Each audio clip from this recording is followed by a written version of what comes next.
Hi. Do you mind if we record this? No, of course not. It's perfect. Okay. No problem at all. Great. We're trying to put them all online so people can Sounds watch it. Great. So maybe you can try to share your slides. Yeah, actually, I am connected both with my computer and with my tablet. So I'm going to share the one on the tablet so that I can, scribble. Yeah, no problem. So it should be up in a sec. Cool. There it is. So let's see. And now, yep, working well. Perfect. Should I leave it on or? Yeah, we're going to start in a minute. So perfect. Great.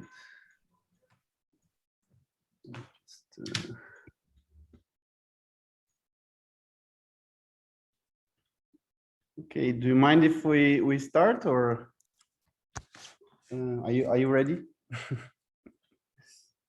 Okay. So we are happy to have Leopoldo Fergusson here with us today. Thanks so much, Leopoldo. It's great to have you. You are Leopoldo is a professor of economics at in Colombia, and Universidad de Los Andes in Colombia, and he has a very interesting research agenda, and I recommend everyone to check his work. And today he's going to present a paper with 5 co-authors, which is great to see more and more papers with a larger number of co-authors. Is a new trend, right?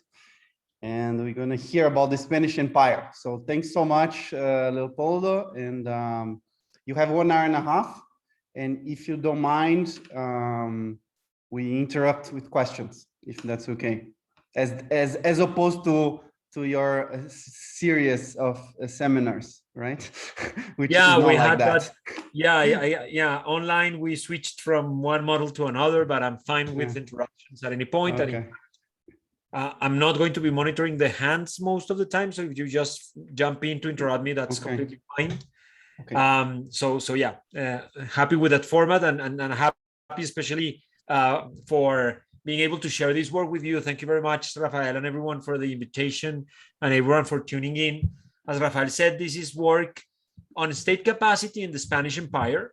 The title is still, I think, a working title, but the project is also sort of a large project. That's part of the reason why it's a large group of authors from different places. So this is joint work with Giorgio Chiovelli at Montevideo, Luis Roberto Martinez at the University of Chicago, Juan David Torres, who's now at Stanford, and Felipe Valencia at UBC. So let me just motivate the paper first by saying kind of the bigger question that I try to contribute to, which is on the origins of state capacity. And why do we care about that? Well, perhaps there's more consensus right now in the literature that that's important. At least there's a growing line of literature saying that, the state's abilities to perform basic functions associated with its capacity, like raising revenue, protecting life and property, is a key contributor to long-run development.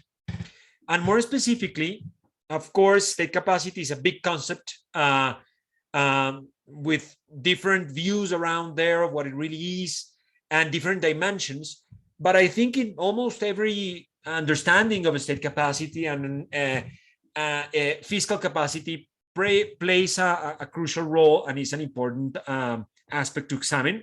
And that's going to be the main aspect of our focus, fiscal capacity, although we're going to talk about some other measures as well. And we're going to look at the case of a big administrative reform of a bureaucracy, an issue on which there has been, a renewed interest recently.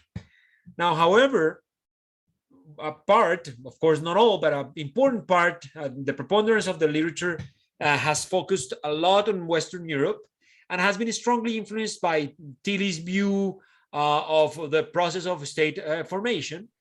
And much of that can have limited external validity to settings with a colonial heritage and to colonial settings in particular. Several reasons for that.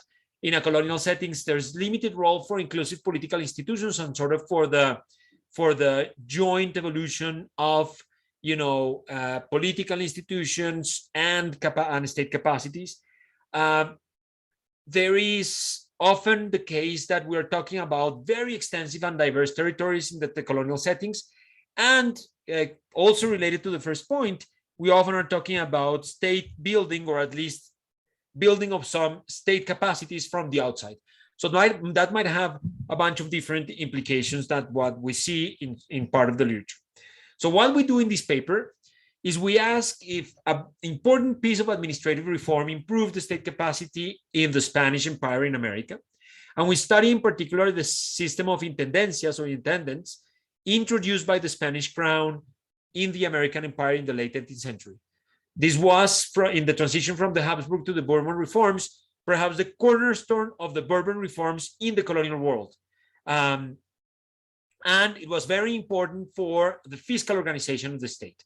So we're going to focus on fiscal capacity and study the impact of this reform using granular fiscal data from the royal treasuries that were dispersed around the territories of the Spanish Empire in America. Now, we are going to not only document the impacts of the reform on fiscal capacity, but also explore mechanisms and explore implications beyond the fiscal dimension and beyond the colonial period. So for mechanisms, we're going to try to use as much data as we have been able to gather on intendant and treasury characteristics. But we're also going to try to see if there are other state capacities, such as law and order, sort of legal capacity, that was facilitated by the increased revenue from the reform. So we're going to look at a transcontinental conflict data set to explore impact on law and order in the form of conflict. And also importantly, we're going to try to look at legitimacy. I think this is very important precisely for the reasons that I was mentioning before in terms of the colonial setting. So much of this was imposed from afar via colonial power to fight sometimes wars that were not even American wars. And so what were people thinking about these reforms about having to pay more taxes here? Were they happy? Were they like, no one is happy to pay taxes, but were they understanding, as perhaps were the French were when fighting the English, that they needed to pay taxes in order to win a war against the English?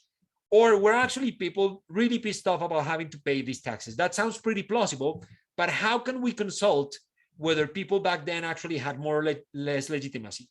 And of course, there's a long historical literature actually arguing that the Bourbon reforms in Spanish America were matched with a lot of discontent in the colonies. But to get us some quantitative analysis of that, we're going to look at historical names based on genealogical data and use that for contemporaneous sentiment in a way that I'm going to tell you in a second. And that's going to be very important for trying to interpret to some extent the long run effects, in which we're going to study modern subnational fiscal and attitudes data and see whether places where these reforms appear to have been more important are different in any ways today to those where these reforms were not as intense. So that's sort of the big roadmap of how I'm going to explain the empirical strategy and so forth in a second. But let me stop in one slide to the contribution that we think we're making. So some has already been foreshadowed: the origins of state capacity, much focused on Europe.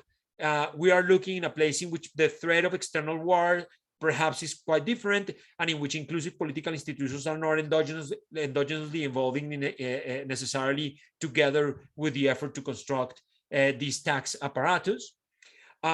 We're going to be contributing to the literature on state capacity, bureaucracy, and administrative reform, which there have been a bunch of very interesting papers recently. And this is actually a pretty comprehensive administrative reform of a continental scale. So it will be interesting to see what we find. And there's also a long literature on royal treasuries and Bourbon reforms. And it's super insightful, but it's typically not of continental scope. It's, studies of certain regions, certain countries, were aiming at this ambitious effort of looking at the whole continent with data that comes from efforts from several people, as you see, but also things that we've put together, and trying to do the best econometrics we can to analyze that data. And I think this also speaks to contemporary efforts at state building in the developing world. What we are looking at in this case is a really an overhaul of the top level administrative layers in a context in which there were a bunch of constraints to actually extend the power of the state. And perhaps the other contribution by trying to unpack the nature of state building in Latin America is helping unpacking the historical origins of political and economic development, on which there is, of course, a super long list of contributions now, which I didn't even attempt to include there. So let me just start with some historical background. First of all, the colonial government of the Spanish Empire in the Americas was characterized by, being a very large empire, very far away from the center of power in the crown in Spain, but also even the viceroys locally. So you had these systems of viceroyalty in New Spain, Peru, New Granada, and Rio de la Plata. Rio de la Plata, constituted later than the others. And then you had, audiencias and capitanías that were the judiciary and military authorities. And at the local level, initially with encomenderos, but then with the crucial actors for us in terms of who were affected with the reform were the corregidores, of whom I'm going to speak about in the next slide. And the colonial fiscal apparatus in this sort of top-down, but with a huge kind of set of layers and agency problems of having to oversee a very distant and large empire, the fiscal apparatus was centered around the system of royal treasuries, cajas reales. And the first treasuries were established in 1501. They were mostly located in administrative centers, in ports, in mines, and in large indigenous towns, as you would expect. And they were in charge of consolidating and redistributing the revenue across the empire. So, collecting the taxes, sending them to perhaps a port because they needed to send that money to the port for defense, and then sending them as well back to the empire for contribution to the crown. And this was strongly monitored, even if imperfectly given the distance and the agency problem, but strongly monitored by the crown, at least the effort of strongly monitoring and controlling that. Now, when we get to the late 18th century, the transition from the Habsburg to the Bourbon rule had, this set of conflicts with other European powers. Like Spain was involved in several wars, and then the British capture of Havana in 1662 is sort of a catalyst for reform under Charles III. They start saying we have to get our act together. We have to organize administration both in Spain and in the colonies. And the reform reaches the Americas in the mid to late 18th century. There were a bunch of reforms associated with that. We had trade liberalization with new ports and routes, and there's an interesting paper recently by Ellingsen. Actually, well, this is not the most updated version of his paper, so the date here probably should update that. Territorial reform, new viceroyalties, and appointment reform. As I said, Rio de la Plata was created, and some changes in terms of how some functionaries were appointed. And the administrative reform that is going to be the focus of our attention, the Intendencies Reform, which was, in the view of several, like Pimentel, this masterpiece of this vast plan of political, economic, and social reorganization, sort of the center of the reform in the empire by the Bourbons. How did this happen? Well, José de Galvez was a guy who visited New Spain initially from 1765 to 1772, and he suggested this administrative overhaul. The system of intendencias had been adopted before in Spain, Louisiana, and Cuba, and they were adopted between 1783 and 1787 in Spanish America, covering vast, almost entire territory. And it was aimed at replacing the fiscal and legal duties of the corregidores, of which I talked before. And the corregidores were sort of the symbol of this type of administration that existed before. It was not a profitable position. It had a fixed term of about 5 years. They didn't have great wages, so actually you have some information on wages. And I just want to show you here that it was low compared to the wage of the intendentes that later arrived, but also pretty stagnant. You don't see much changes in a bunch of almost a couple of centuries without really changes in the wages. So as you can imagine, these people that were not paid too much and that were not easy to monitor, far away, were sort of the archetype of, as noted here, the archetype of erring officialdom, in which they had a lot of techniques to try to actually get some profit out of the position. And so, that even appears in TV series. There was a recent TV series on the story of Bolivar, and you see there the relationship with the corregidor, and the corregidor being corrupt and getting rent. So, it's sort of a stereotypical kind of thing that was very present. And so intendants were, to solve these election and agency issues, they were very carefully selected. They had higher wages. They had an indefinite term. And there was therefore a number of measures to try to make the intendants more accountable, more reliable, reduce the information asymmetries, reduce the agency problem. However, the implementation came to a halt after Galvez died. He was really the guy who was pushing for this, and Charles III as well. So you can see here a quote from Navarro Garcia discussing how this impetus from Galvez came to a halt after his death. So that's also going to be sort of useful for us, because we're going to have the staggered adoption as part of our identification, just to foresee our identification, but also the fact that there were some places in the empire that never got to adopt the reforms.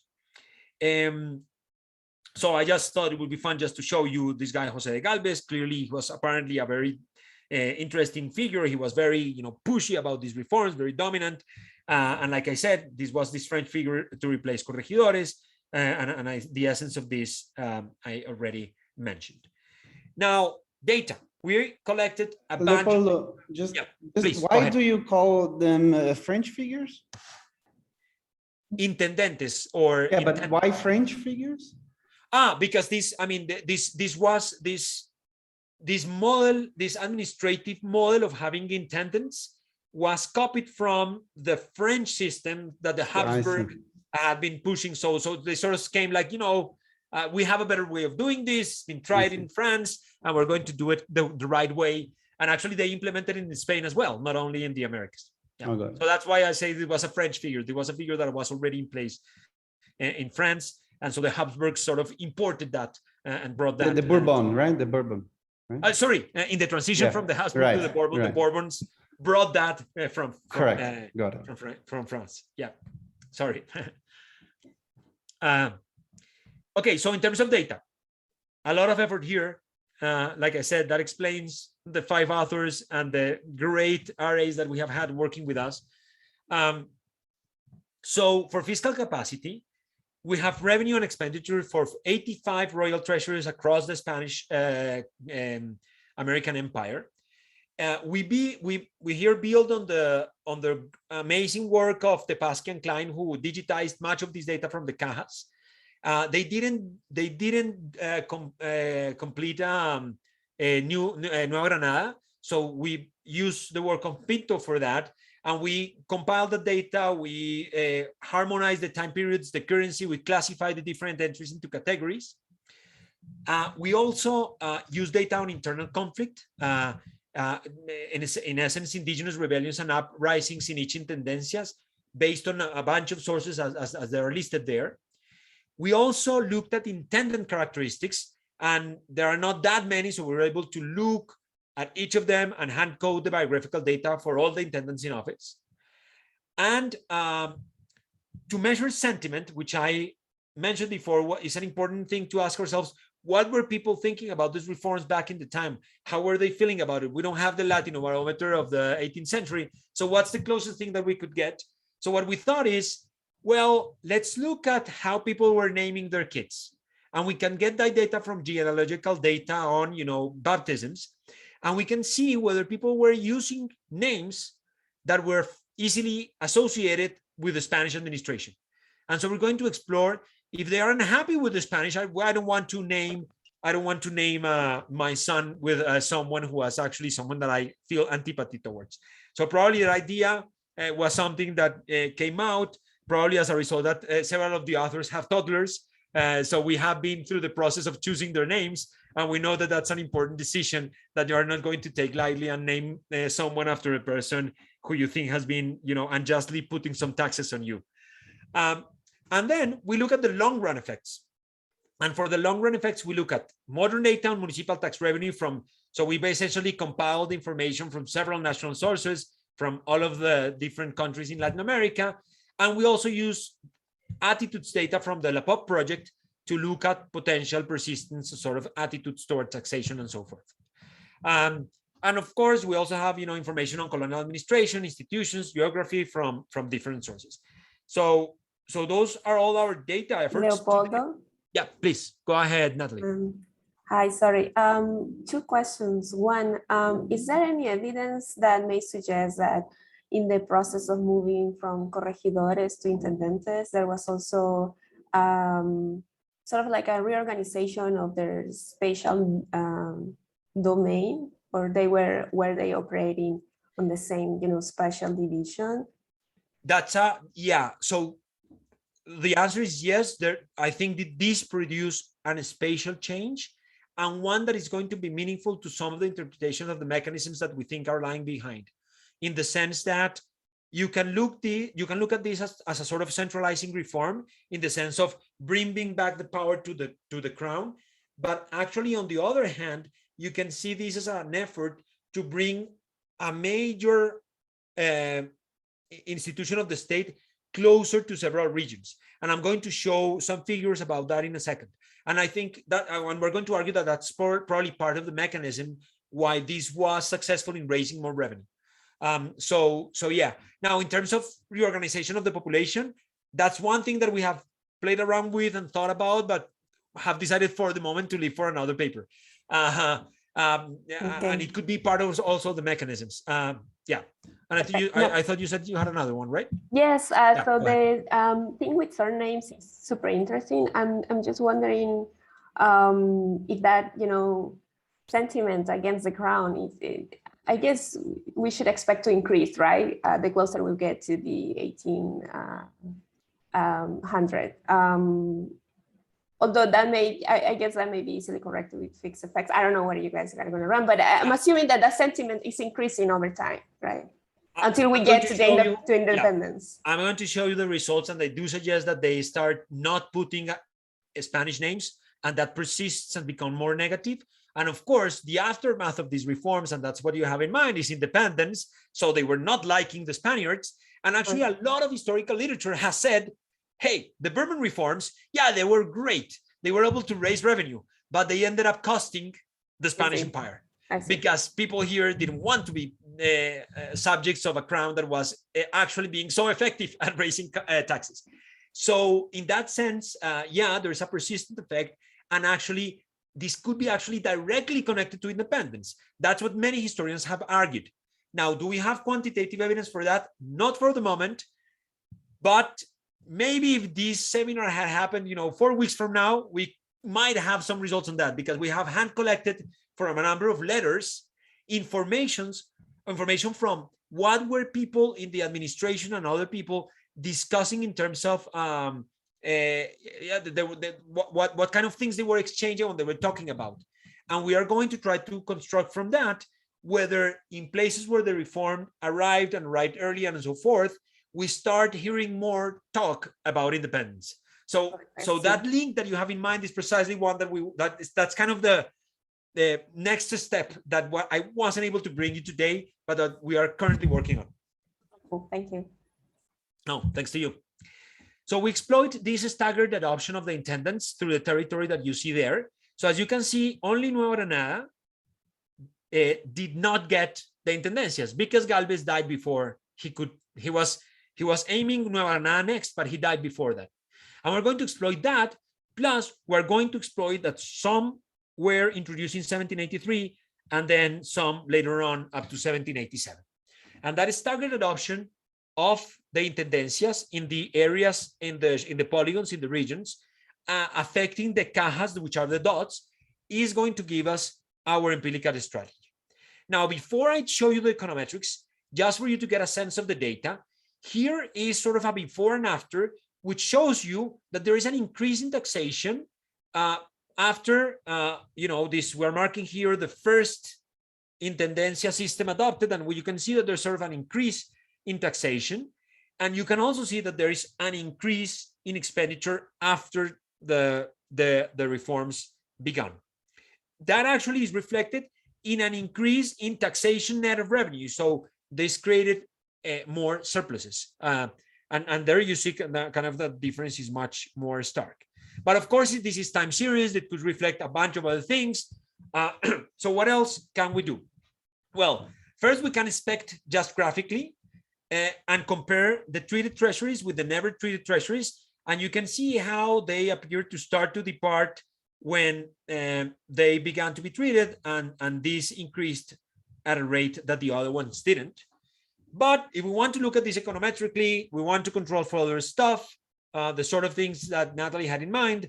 Well, we want to look at a defect specification in which we are going to look at an outcome in royal treasury or intendencia. Some of our regressions are going to be at the intendencia level in a given year. So one example would be, and our main outcome, the revenue of the caja I in the year T as a function of both treasuries fixed effects, time fixed effects, controls that are typically predetermined controls interacted with time dummies to allow for different places to have different trends, and even then uncover the effect of the establishment of intendencia. So this is the plain traditional kind of diff in diff, two-way fixed effects that we are used to running, but that we know that there's a literature that says that we should be careful with staggered adoption in the presence of heterogeneous effects. So I'm going to show you what happens when we apply that kind of machinery here. But just for us to get focused on this, on those sort of usual way to think about this, this is the kind of specification and a strategy that we're going to be exploiting.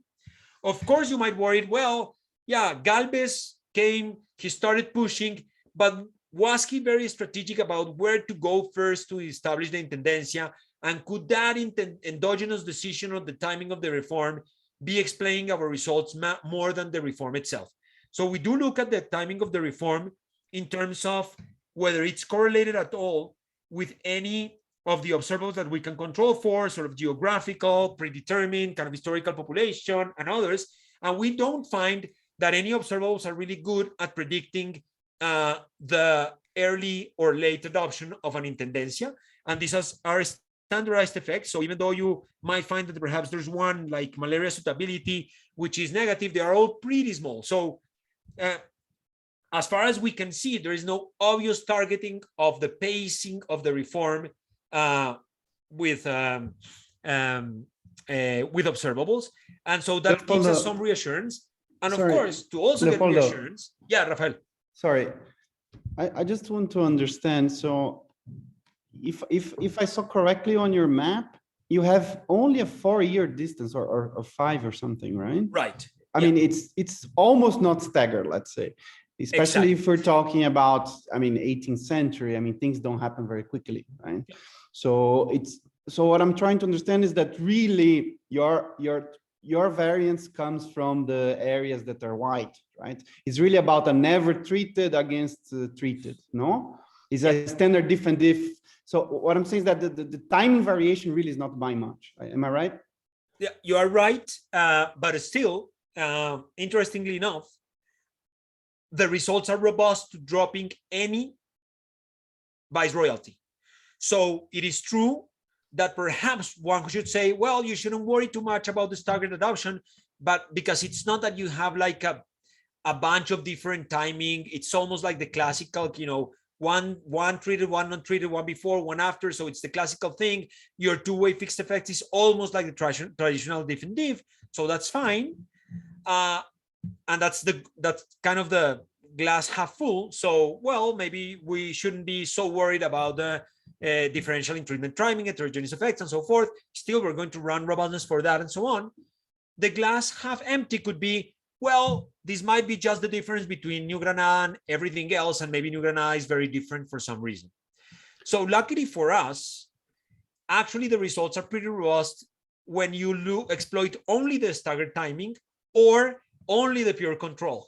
So it seems that both things are pointing in the same direction. So that's good news in the sense that, you know, this glass half full, half empty could have implied empirically problems, but luckily, indeed, we are doing well in terms of the heterogeneous treatment effects definitive literature, but we are not relying solely on the variation new Granada against everyone else. Actually, with the rest, we find similar effects.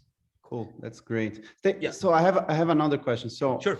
So if I understand correctly, and I apologize for my lack of scholarship on Spanish Empire history, but if I look at your map, so those areas, they are, so the big areas, let's say, so the big white area is what you call New Granada, right? So northern exactly. South America, let's say. Exactly. So you have New Granada here, yeah. right?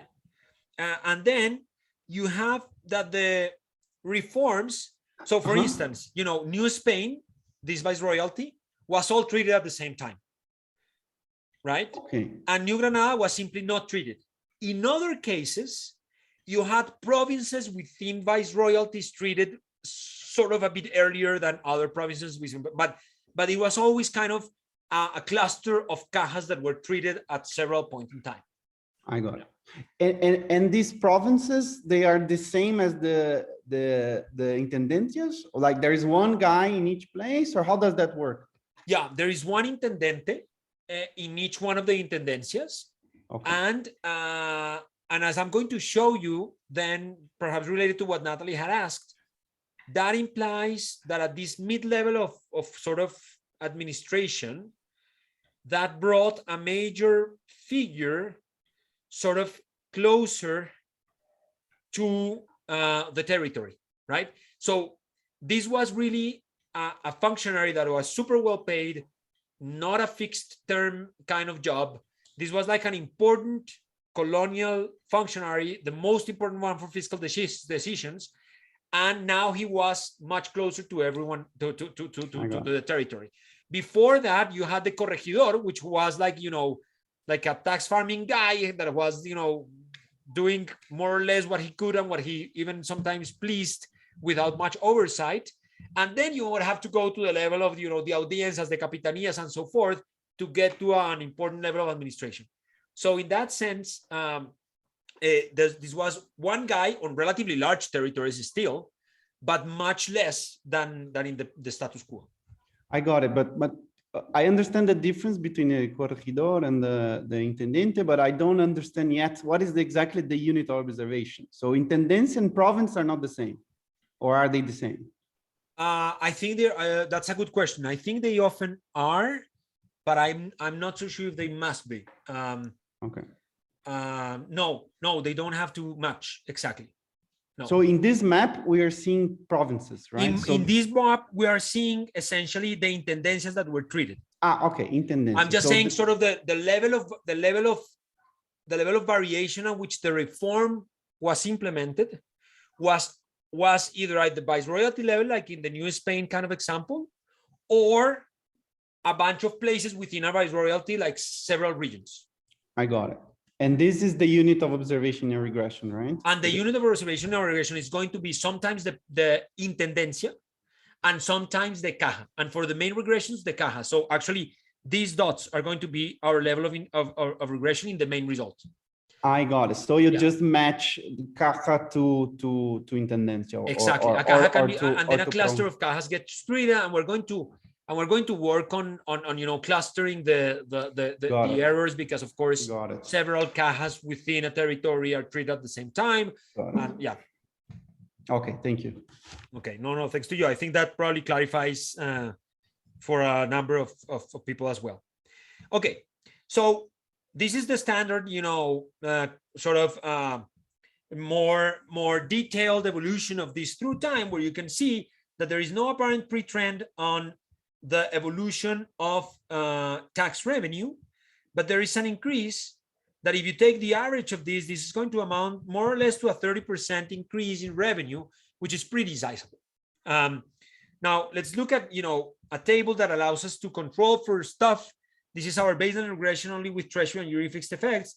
And then we start including, you know, geographical controls, locational controls, which are important, that include things like, I mentioned before that the Bourbon reforms also had to do with, you know, trade reform.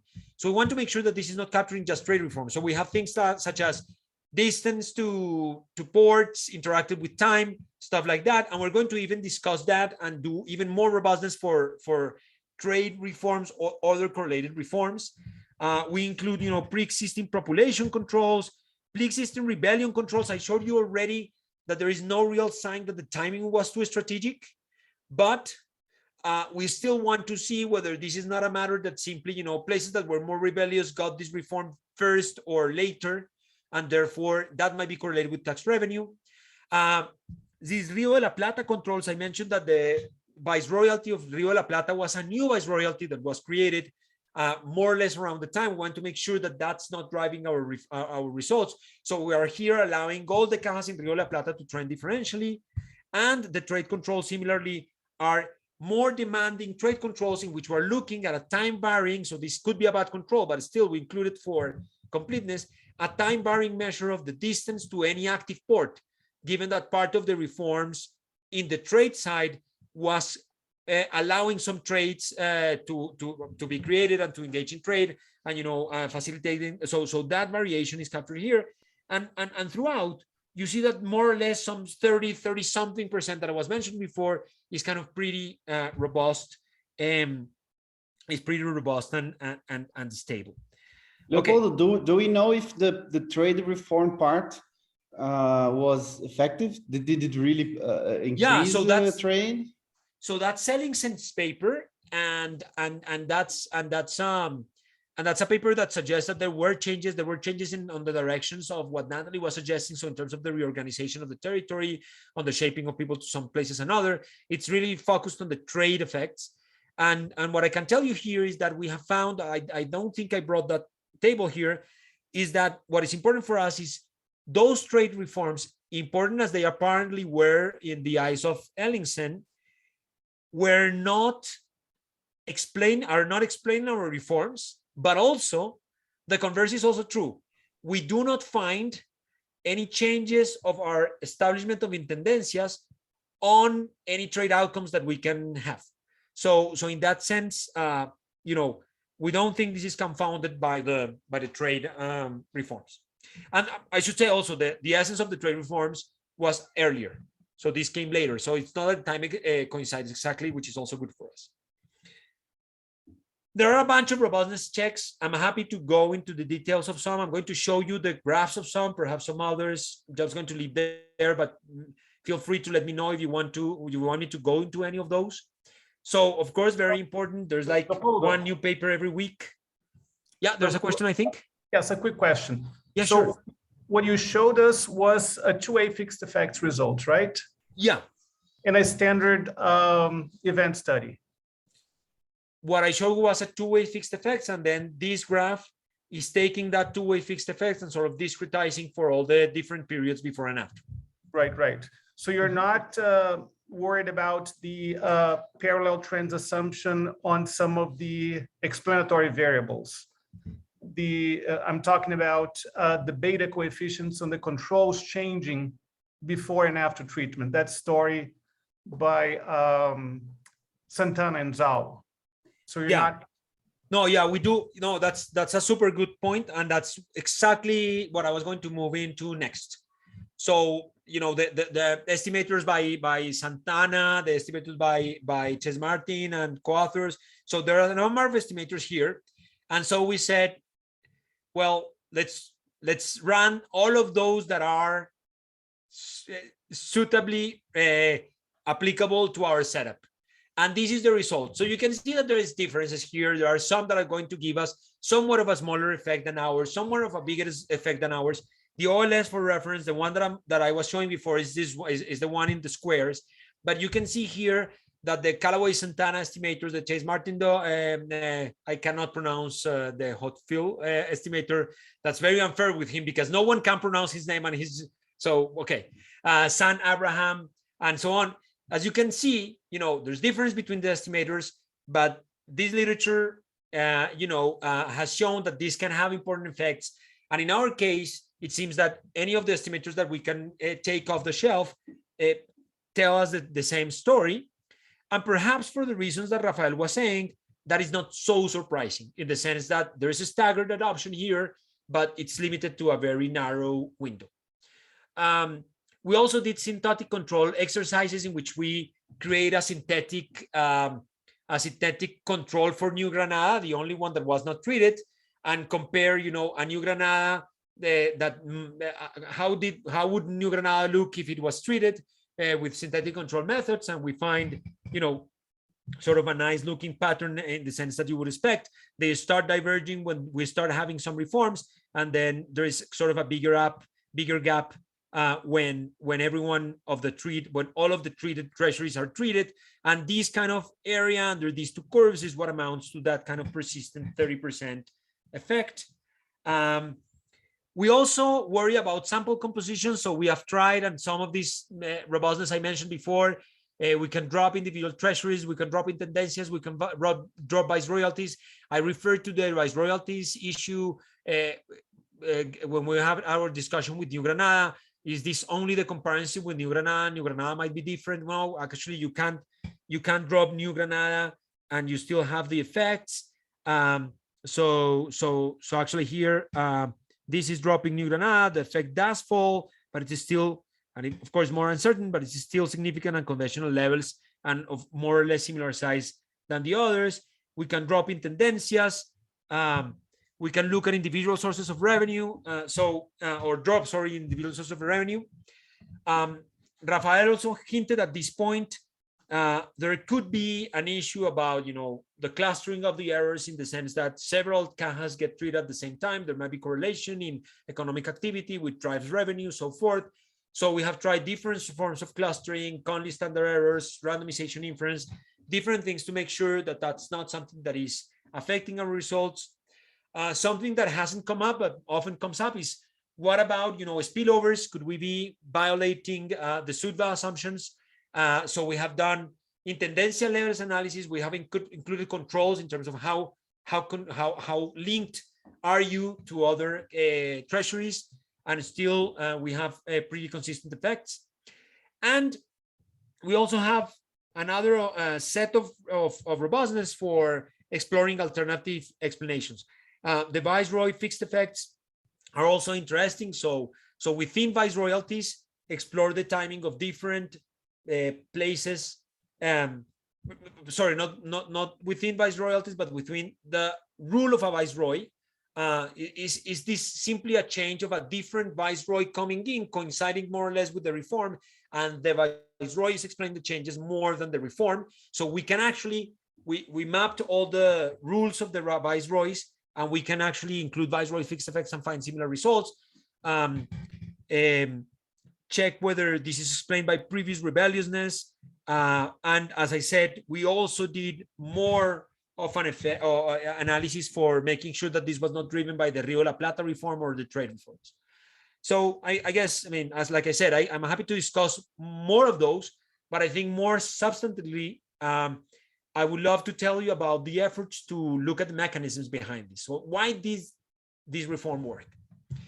So on the one hand, we have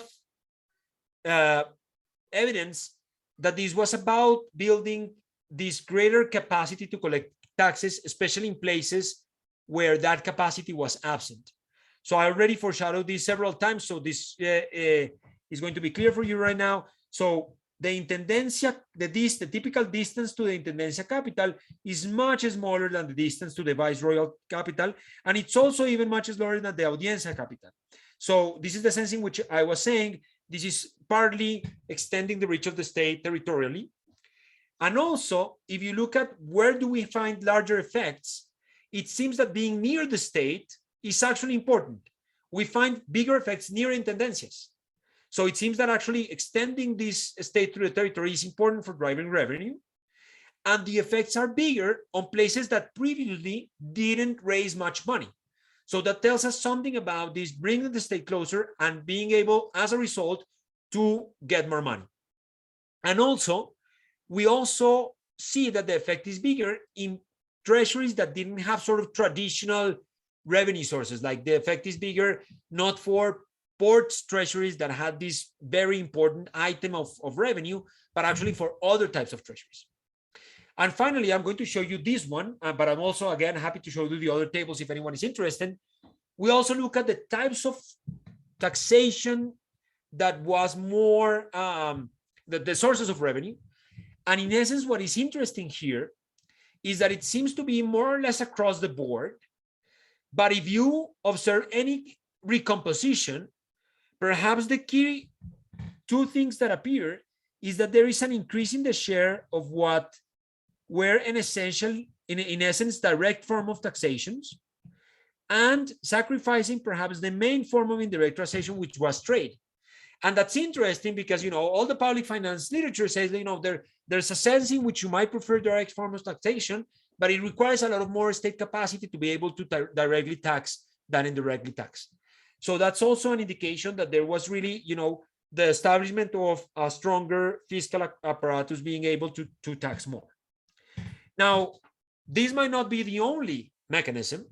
Another very important mechanism behind the motivation of the reform is improving selection of an agency. I told you about these short-term corregidores, very corrupt, many of them not Spaniards, so they could, as they say, marry the natives and actually think about the interests of the locals rather than the money for the crown. And so what we find, this is a bit noisy, I think that this is just trying to exploit the characteristic of the intendants, is that if intendants are peninsulares, that is, if intendants are from Spain, and if intendants are not previous governors, there appears to be sort of a bigger effect in the first case. Not past governors would be this line. And so it appears that, you know, if you think that former governors and locals are more likely to suffer a bigger agency problem, bringing new people, and especially Spanish people, might give a better monitor and reduce kind of the agency costs. Now, all of these effects and these likely mechanisms led to reshuffling loyal treasuries. So in essence, we see that some of the treasuries were open, some were closed. We see that they didn't spend more money in collecting taxes. So one concern could be, well, you know, I am going to get more money, but the efforts in getting more money is going to undo much of the money that I get. And we actually see that the share of money spent in tax calculation falls. And let me show you that table. And the expenditure increases along several kind of pretty much across the board. So this is what I was mentioning. Tax collection is one of the, perhaps the main, actually the main share that falls. So it's not that they are just spending money to raise revenue without getting much in net. They are getting more efficient, so to speak, in collecting revenue. And as you can see, even though total spending increases, you see that the deficit does not increase. So they were able to build an apparatus to raise more revenue, raise it more efficiently, be more present, reduce agency problems, and have more surpluses. Leopoldo? Yeah. So I'm a bit confused with that last argument, because you mentioned, I mean, in order to collect this revenue, you needed these intendentes that were paid better, right? Yeah. And you have way more. So how's that enter into that equation? Like how costly it was? The positive effects of having these intendences and reducing the agency costs seem to have outweighed the fact that, of course, they were expensive. They had high wages and so on, but still they were sufficiently good that the crown was able to raise more revenue than it was able to raise before with the corregidores. So this, yeah. And actually, when we look, effect. Okay, yeah. Yeah, it's the net effect.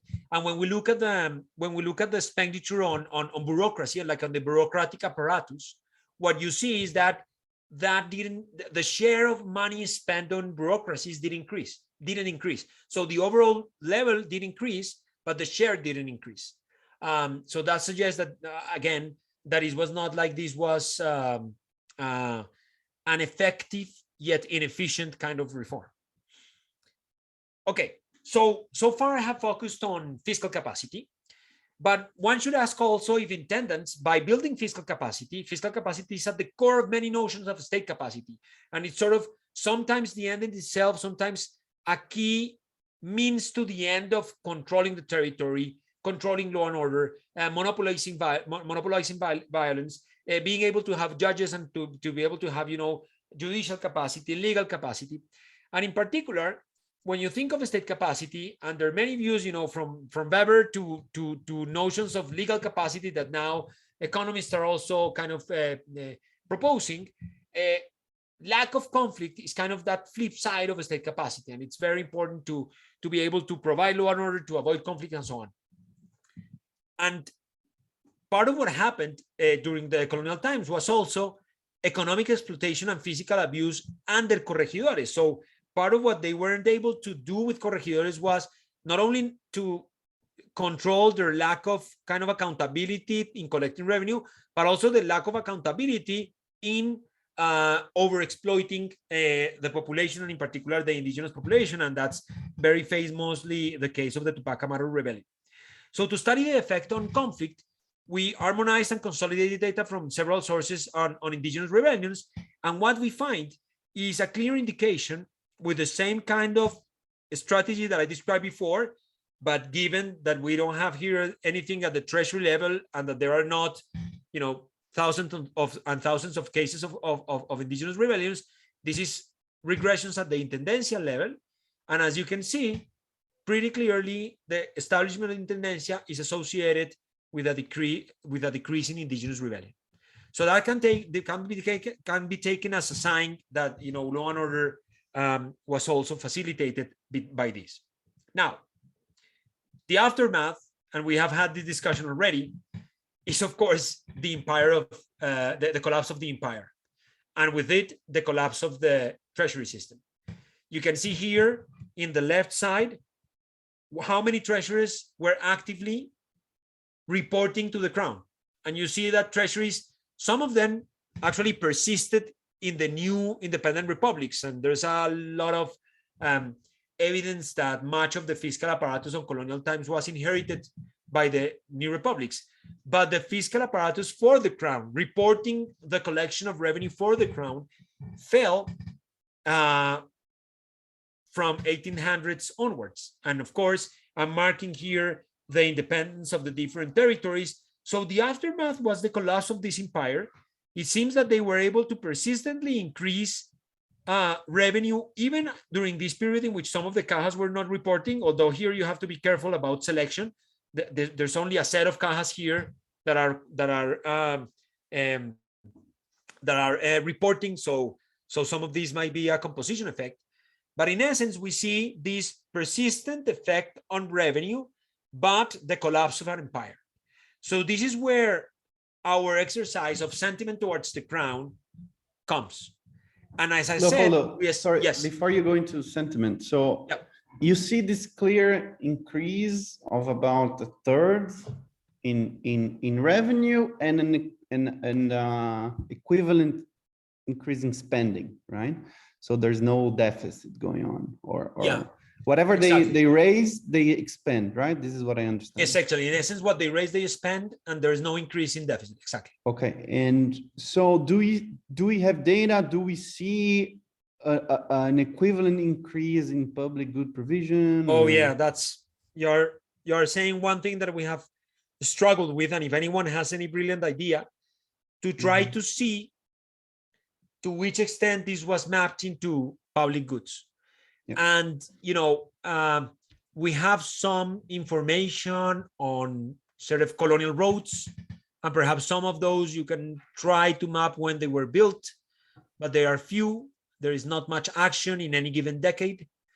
There are some broad censuses taken at some points in the colonial period, but they are not very frequent or have much data, because of course, and that is very important for what I'm going to show you in a second, if we're going to say that people were unhappy, it must be that in the general equation of what they are taking from them and what they are giving them, they were not satisfied.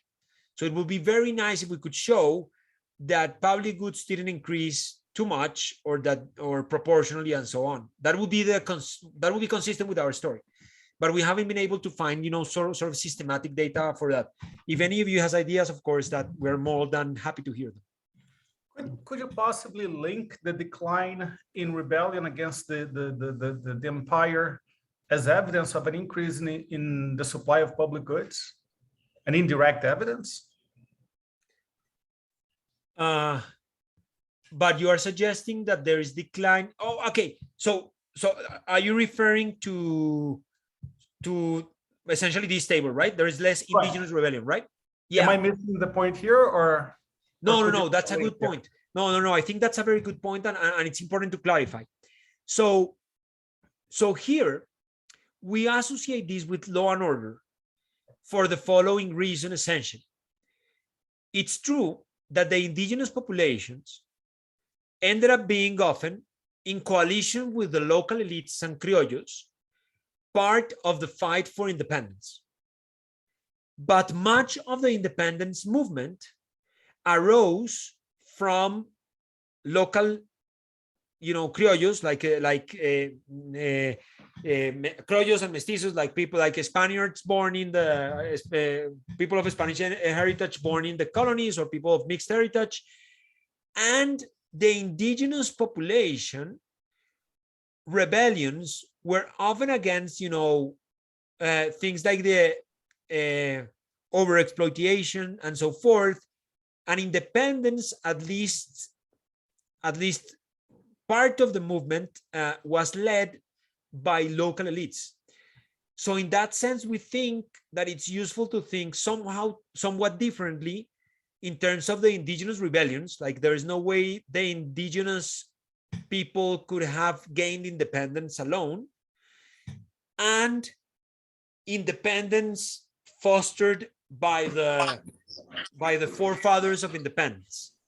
And that's where our effort with the letters that I was mentioning before comes, which is often letters from notable people, from historical archives, in which we hear about, a mention of Antonio Nariño, key hero of the independence, discussing such and such and such. And I think that's what we associate more with the movement of independence. Go ahead. Yes, fundamentally, my question is whether the indigenous populations actually had access to public goods. Because if that was, if they did not have it, then the point is moot. But if they did, their willingness to rebel might be correlated with the access to public goods. I agree with that. And I think, I'm sorry. The story of independence is a different one, right? Exactly. You could have lots of great public goods, but now you see a huge pot of money, and I want to control it. So it could rebel to seize it. That's true. That's another possibility. No, you're right. I mean, we don't have any direct evidence to say how much of this is the fact that I am an indigenous person and I say, oh, now I have a more capable state, I better not rebel because they can crush me. Or how much of this is, oh, I now have a more capable state. I don't have the corregidor over exploiting me. I have an intendente who is much more reasonable. He actually has been able to give me some public goods in the form of, better organization of the markets or whatever, and where they are buying my products better, or they actually built some road that I have access to. So that we cannot tease out how much of each of these two components are playing a role in this result.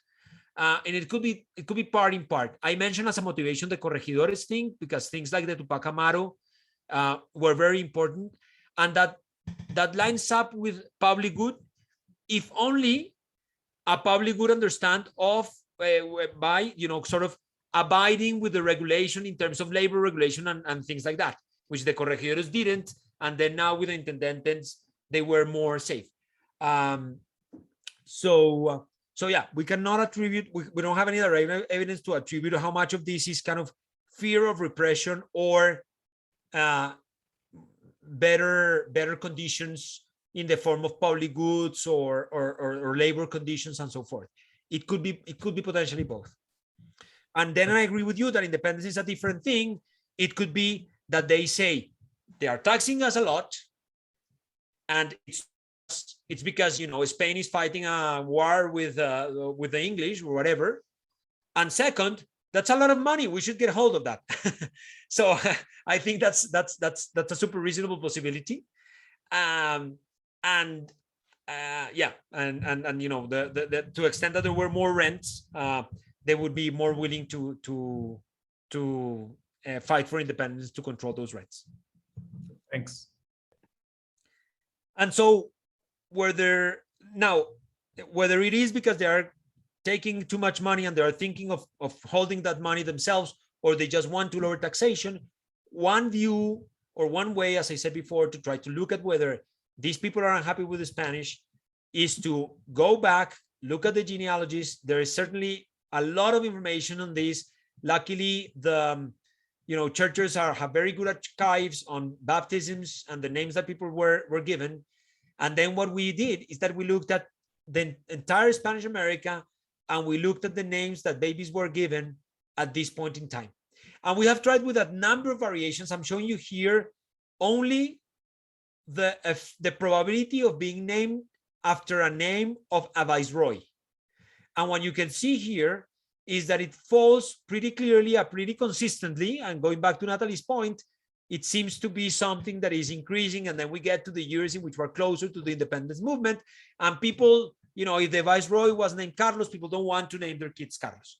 And there's a pretty sizable decrease in this probability. So this is our sort of Latin barometer of the 18th century.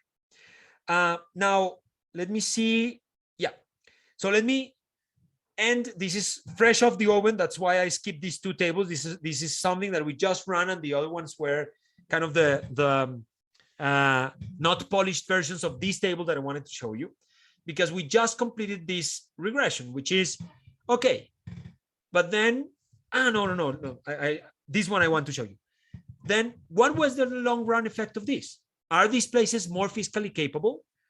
In theory, part of the colonial institutions were inherited by the new republics. And so perhaps the places where these reforms work better are now also places that are able to raise more tax revenue. That capacity persisted. Or could it be the case that the discontent persisted? And those places where these reforms work better is precisely where people do not want to pay taxes. So here we don't have a clean empirical strategy. This is more speculative given that. But what we're doing here is very simple.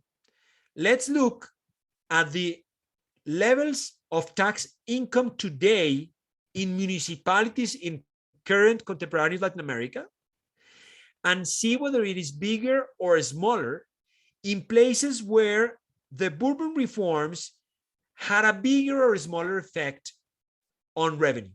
So Bourbon intensity here is a variable that is very simple. It's just comparing how much revenue I had after the reforms relative to before the reforms. So of course, this doesn't include Nueva Granada, because Nueva Granada didn't have the reforms, but for every other place, it's just saying like the places where the Bourbon reforms were associated with a bigger increase in revenue, do those places have more or less revenue today? And what we find is that they have less revenue today. There could be confounders here. We have country fixed effects. We then control for geographical things, locational controls, population controls. We control for baseline revenue, pretty important, because it could be the case that, this is just some kind of processes of reversion to the mean. It could be something that is related to the baseline capacity, not with the change in the Bourbon increase in tax revenue. And it's super clear that the negative effect or association persists. And it also persists when you also control for distance to these treasuries. So of course, it could be that what we're looking at here is associating the tax revenue of a given municipality today with the increase back in the Bourbon era in tax revenue in its closest caja. But then being close or far away from the caja may matter in itself. And yes, it does. It appears that being close to that being far away from the caja implies less tax revenue. That's reasonable. Cajas were in critical places that probably are still critical and are still better at raising revenue. But even after controlling for those effects, we find this persistently negative association. So that tells us, well, did the capacity persist, or did the antipathy towards the Spaniards and perhaps taxation persist in a way that these places weren't able to construct a state capacity? And that brings us back to this sentiment in the sense that many authors have now emphasized, well, state capacity is not only about building top-down capacity, but about the relationship between the state and citizens. And for long-run development of capacity, you need this consensual nature, you need this reciprocity, you need this legitimacy. So to look at an indication of whether that might be part of the mechanism, what we look at here is at different measures. And as I said, this is so new that we don't have column titles, but we do have the information in the footnote. In the first column, we're looking at Latinobarometer data, and we're looking at today whether people are more willing to agree with a statement that it's okay to evade taxation in places where the Bourbon reforms have a more intensive increase in revenue. And we find exactly that. So that's a suggestion that sort of cultural persistence of, we hated the Bourbons back then because they put taxes on us. We didn't even want to have the names of the Spanish people, and we hated taxes, perhaps. And that is correlated with less revenue today. And it's correlated with people saying, you know what, it's okay to evade taxes. And that's unfortunately the only kind of question that we have that it's really good at capturing evaded taxes. And you can see here that that's not driven by the distance to the treasuries of the places answering these Latinobarometer surveys. And also, we have 3 questions on attitudes toward the Spanish. So we normalize them all in the same direction, in which bigger numbers is more animosity towards the Spanish. And even today, we find in column 2, which is an index of animosity towards Spain that combines column 3 and 4, which are how negative one's opinions of Spain is and how negative one believes that the relation between Spain and one's home country is. And we see that, people today, not only when they were naming names back in the 18th century, that people today in these places where the Bourbon reform was more intensive are more negative or have more negative views of the Spanish. So,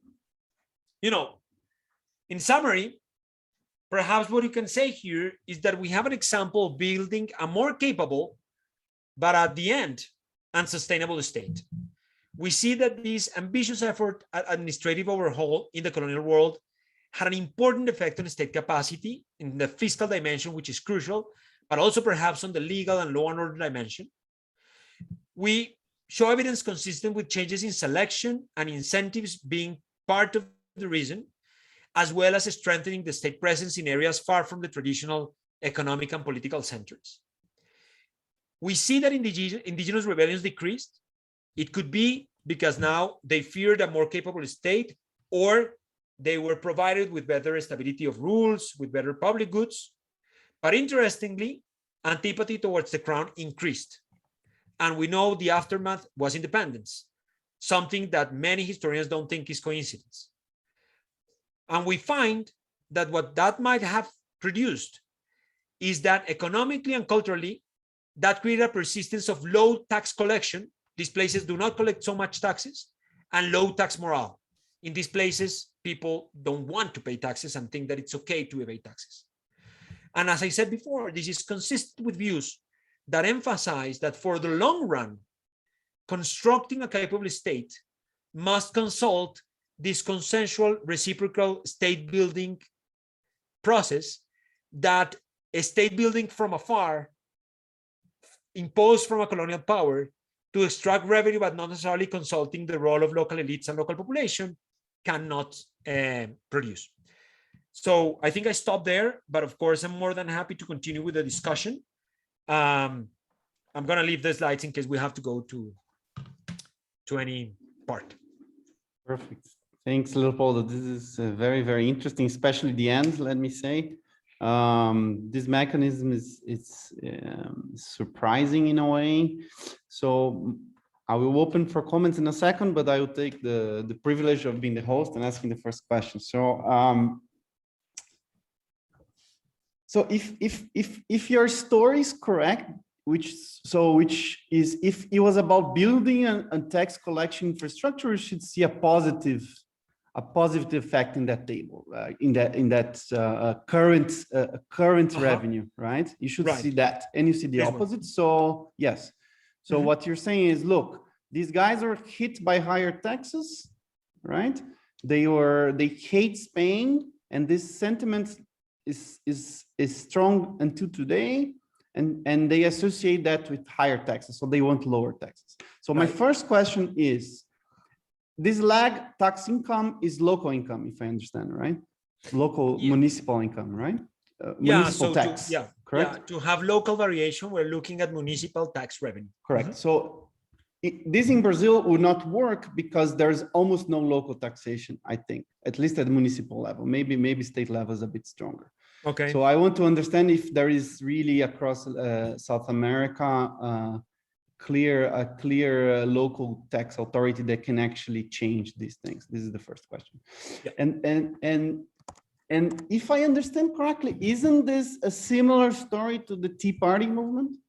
I mean, that in the US, where they were cursing the British because of the tax on tea and the monopoly on tea, and they have this conservative fiscal movement that lasts until today. I mean, isn't this the Tea Party kind of Latin American version of it? Or am I wrong here? So the second one is a much harder one.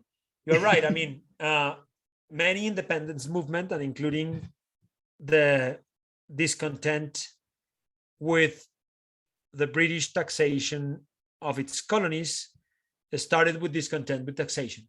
So one could ask, then why did the US produce a capable state, whereas Latin America is perhaps an outlier in terms of low tax morale and low tax revenue relative to its level of development?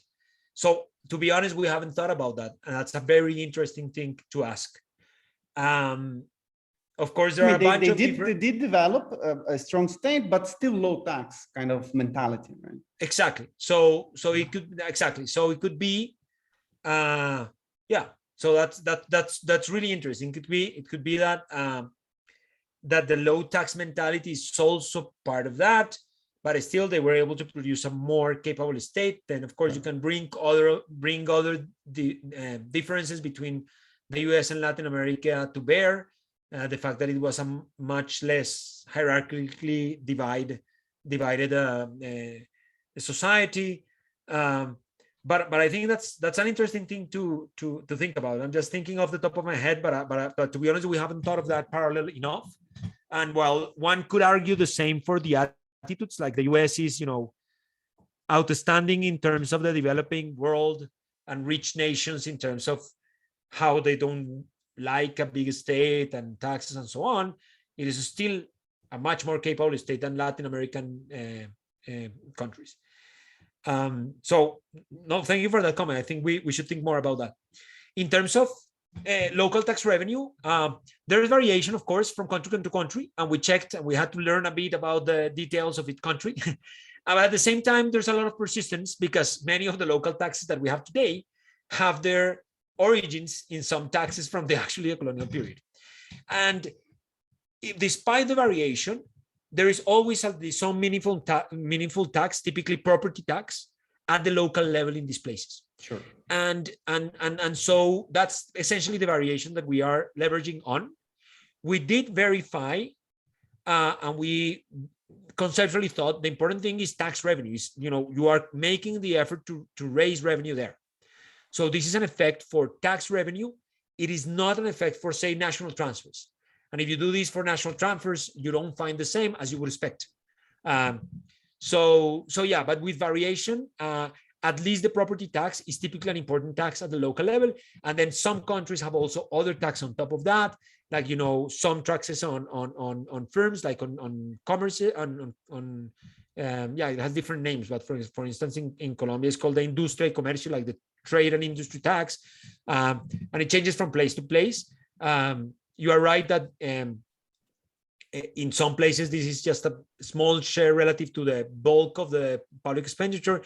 In some places, not so unimportant. And local authorities also even have to provide the money for, say, for instance, education, and so it's actually meaningful. But in every country there is an important source, and of course these variations from country to country are taken care of by the country fixed effects. But more to the point of what you were worried about, it is not that there is no meaningful tax effort here. In every case, there's something that you can do to raise more or less money. Great. So, any other questions? I have a question. Still on this point on the decrease in tax revenues in the long run, I think you tell a very convincing story. I'm ready to buy it. But I'd like to propose to ask actually about a competing explanation and see your reaction. So what you're telling is that, okay, there was the introduction of a new tax collection technology, and that traumatized me, and I hate taxes, and I somehow pay less taxes today, tax evasion, whatever that is.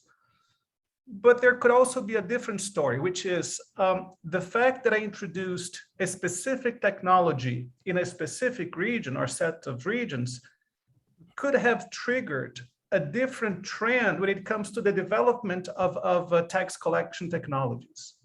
So in that sense, the fall in tax collection here today is not necessarily because of a sentiment against the state that was generated back there, but because of path dependency when it comes to the development of new technologies, and that could have taken place in a differential way when compared to places that did not introduce the same reforms. How would you react to that competing explanation? I think it's really interesting. And perhaps we should explore it empirically. We have one piece of information which I didn't bring, I think, which is at least back then, we do see that the increase, sort of the adoption of the Intendencies is associated with greater tax complexity. And when I say tax complexity, I mean a caja that was only raising revenue in one form starts raising revenue in several forms.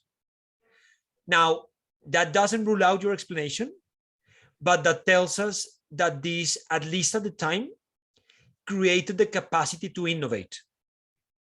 So if that capacity to innovate persisted, that is somewhat less plausible, your alternative story. Now, to rule out that more convincingly, that alternative story, which could be, and I think it will be interesting if that's the case, then we should make an effort to see whether we find lack of innovation later on, right? So that sort of relates to what actually Rafael was saying. So one way of looking at that is whether these places not only raise more local taxes, but also are able to raise local taxes from different instruments, right? And so they don't seem to just know one technology and that's it. So no, I love that suggestion. I think that the alternative story makes a lot of sense.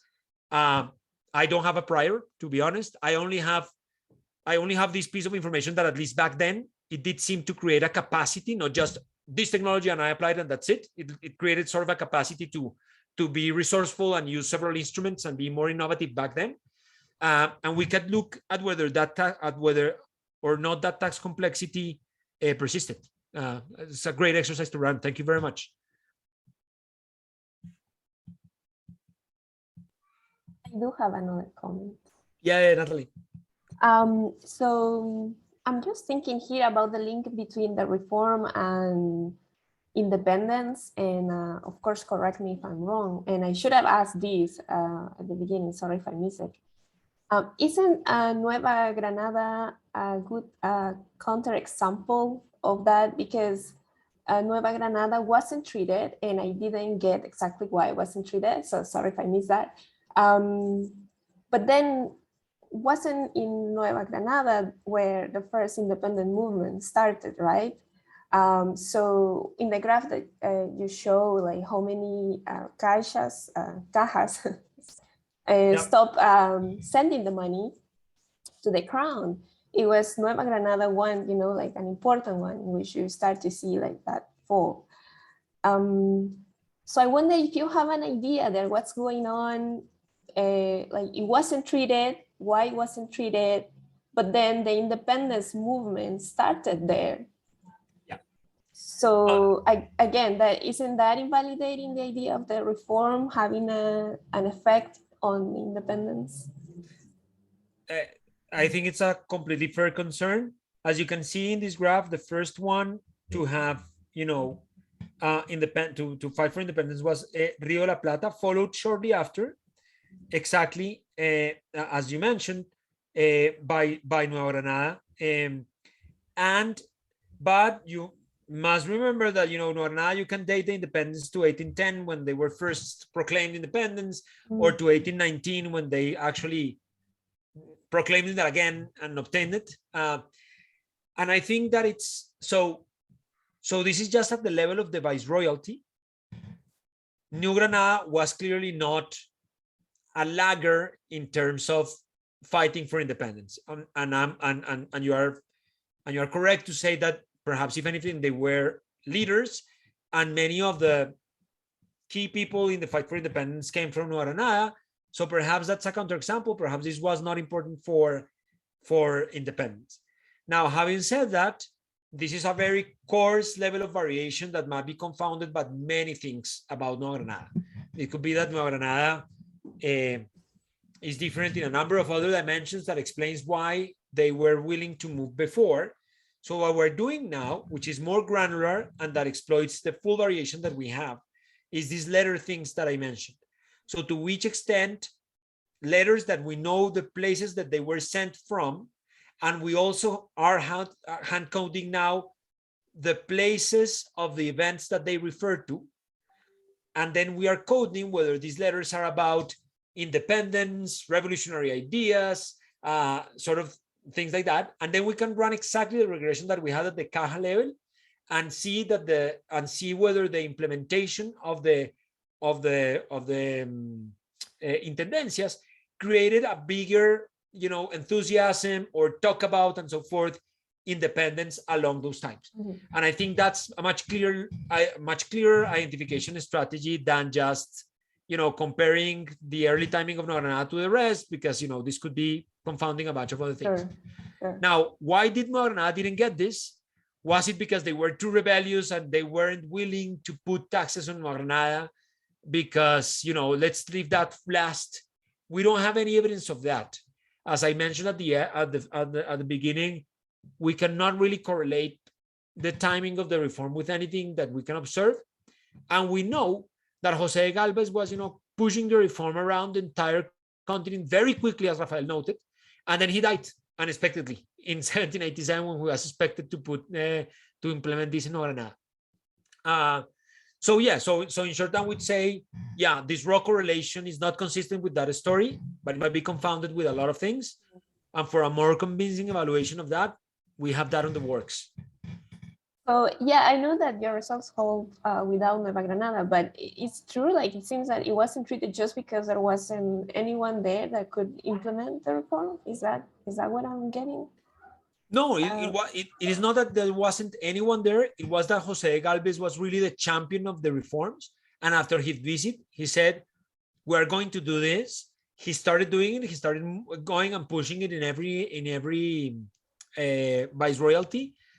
And he died short of implementing Nueva Granada. Before getting to Nueva Granada. He died short. I mean, if this guy had lived for a few more years, the most likely counterfactually is Nueva Granada would have had the intendency system, and we perhaps would have less variation in our paper.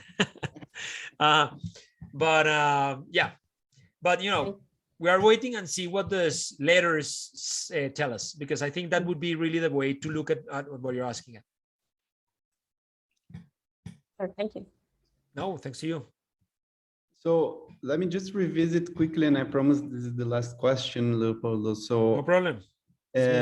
Super. Revisiting the public good story. So you said there's not much action in road building. but I'm just curious to understand, there is a clear fall in the number of indigenous rebellions, right?